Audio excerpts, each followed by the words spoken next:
Okay, welcome to another edition of The Amazing Amateur, Discovering the New Me. This is study number 55, the Book of Nehemiah. Ezra, Nehemiah used to be one book in the Bible. Now we have it in two different books. We did Ezra last week.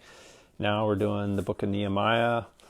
And this book is 13 chapters. The first 7 chapters talks about them, the Israelites going back out of exile from Babylon back to Jerusalem to build the walls, to rebuild the walls of Jerusalem. They'd heard they were in disrepair, they were burned down, and they wanted to go back and build them. And the king let them go. The Artaxerxes from Persia let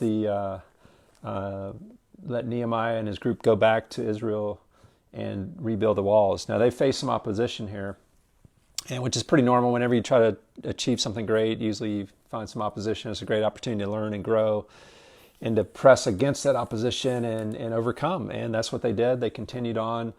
And as a result, they had revival in the land. And that's from chapters 8 through 12. It just talks about the Levitical priesthood and how they repented of their sins. They had a big revival.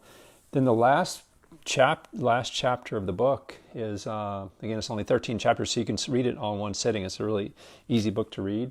Nehemiah kind of gets off into the law a little bit, and he says that foreigners can't come into Israel, and then they were being really lazy on the Sabbath, and they weren't obeying the Sabbath, so he was going in, speaking against that. And then he even said mixed marriages just can't be allowed. So it's some of the same thing that Ezra did as well, and it's a little bit of the flesh, because when you bring the law in, the law, if you read back, fast forward to Romans and what Paul writes about the law, especially in chapter 5, he says that when the law increased, when the law came in, I'm trying to think of the word, the sin increased, and that's the way it is in the Bible, and the way it is in life, and the way God set up the plan, because He didn't want us to live by law. He planned us to live by faith, and so that's the way He set it up. And that's the way, in the Old Testament, they looked ahead to the cross by faith and were saved. They weren't really saved by the law. The law showed them they had a standard they couldn't measure up to, and it's the same with us. Looking back to the cross, we're saved by faith as well. And if you want to read more stories in the Amazing Amateur book, I'm sending out actually 10 books right now at a time for free. If anybody just pays the shipping with $20 priority mail, I'll send them a box of books. I'll continue doing that through this year if you're interested in that. Make sure you subscribe if you haven't already, and like it. Pass these videos on.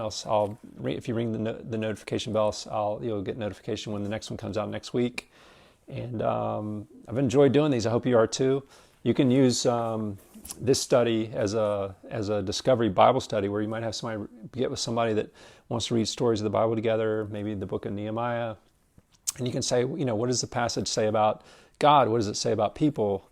Then you can say, if this is true, how do you see God working in your life to make a change in your life? And then you could, the last one, you could say, who do you want to tell the story to? Who do you want to invite next time and meet with us? So that's a good way to meet with friends, to spread the word, to get people in the word, and to see a movement happen, really. If they can begin their own little discovery Bible studies, and you can see things multiply out and see people coming to Christ. That's what it's all about.